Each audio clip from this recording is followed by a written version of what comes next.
Your first gray hairs can be really, really stressful. They're a wake-up call.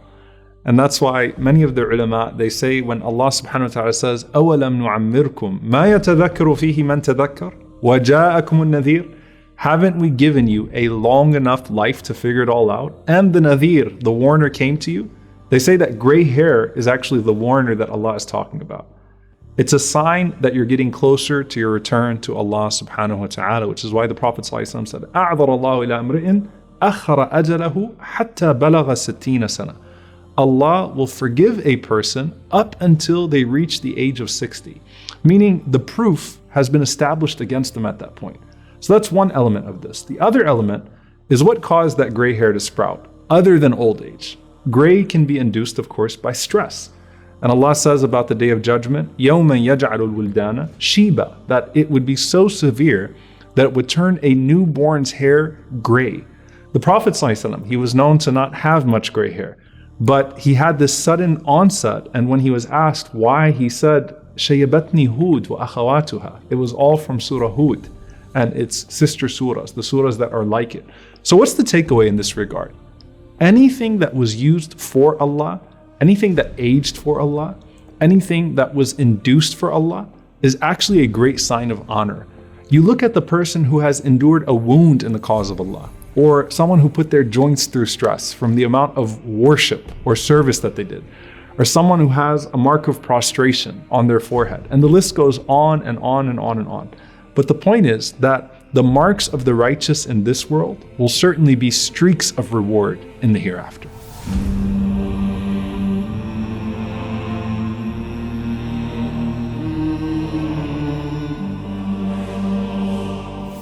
One of the people the Prophet ﷺ said Allah would not even look at or speak to on the Day of Judgment is Shaykhun Zani, an old man who committed adultery. Because with all those years and with diminished desire, he still went ahead and disobeyed Allah subhanahu wa ta'ala. But on the other hand, you have those people who lived long lives of worshipping Allah, and they're special.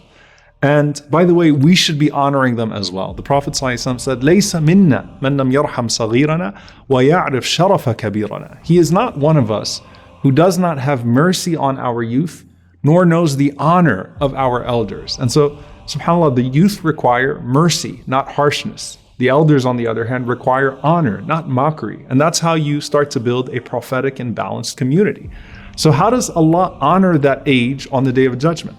The Prophet ﷺ said, "Man shaba shaybatan fi sabilillah kanat lahu nuran yawm al-qiyamah." Whoever grows a gray hair in Islam, it will be a light for that person on the Day of Judgment. And the Prophet ﷺ also said that practically, do not pluck your gray hairs for that reason. You can dye them if you want to, in ways that are permissible, of course, and you can cut your hair, but don't pluck them entirely, as they will shine on the Day of Judgment for you. So as Imam Hassan al-Basri rahimahullah said, أَفْضَلُ النَّاسِ ثَوَابًا يَوْمَ الْقِيَامَةِ الْمُؤْمِنُ الْمُعَمِّرُ. He said, rahimahullah ta'ala, the most rewarded people on the Day of Judgment are believers who led long lives of righteousness. Now in the broader sense, it's not just about gray hairs. The gray hairs merely speak to this trend of marks of righteousness that are shining on the Day of Judgment. So for the shaheed, for example, the martyr, the Prophet ﷺ said, مَا مِن مَجْرُوحٍ يُجْرَحُ فِي سَبِيلِ اللَّهِ وَاللَّهُ أَعْلَمُ بِمَنْ يُجْرَحُ فِي سَبِيلِهِ. No one is wounded in the cause of Allah, and Allah knows who is sincerely wounded for His cause. إِلَّا جَاءَ يَوْمَ الْقِيَامَةِ وَجُرْحُهُ كَهَيْئَتِهِ يَوْمَ جُرِحَ وَاللَّوْنُ لَوْنُ دَمٍ وَالرِّيحُ رِيحُ مِسْكٍ. He will come on the Day of Judgment, and his wounds will be looking just like the day that he was wounded.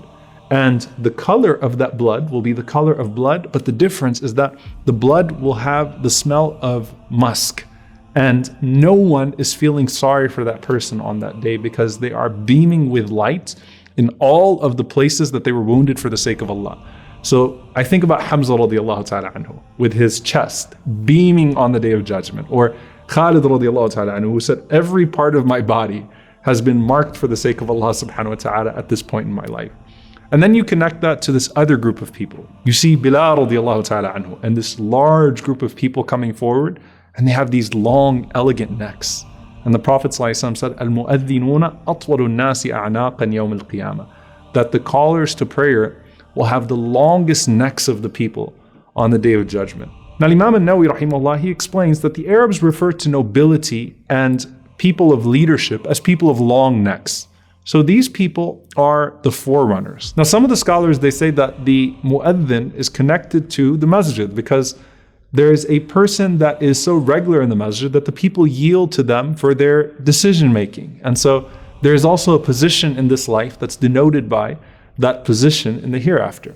And then there's something that connects to the tongue here, because this tongue is shouting out what? Shouting out the dhikr of Allah, the remembrance of Allah.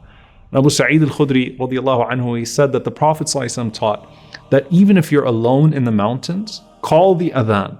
For verily the sound of the mu'adhin's voice is not heard by a jinn, by a human being, or any creation except that it will testify for him on the Day of Judgment. So what's the takeaway from this?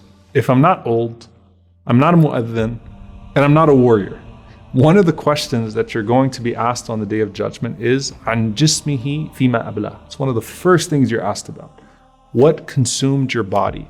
So any wrinkle, any gray hair, any one of those stretch marks for the mothers out there who literally were in jihad with their pregnancy, any dark circle under your eyes due to the sleeplessness from qiyam or from concern that you had for this ummah, all of that is going to be light on the Day of Judgment, so long as it was for the sake of Allah, so long as it was sincere, fi sabilillah. And the practical side for the community is just like Allah subhanahu wa ta'ala is going to honor those marks on the Day of Judgment, we see those marks in our community as badges of honor amongst us. فأما من ثقلت موازينه فهو في عيشة راضية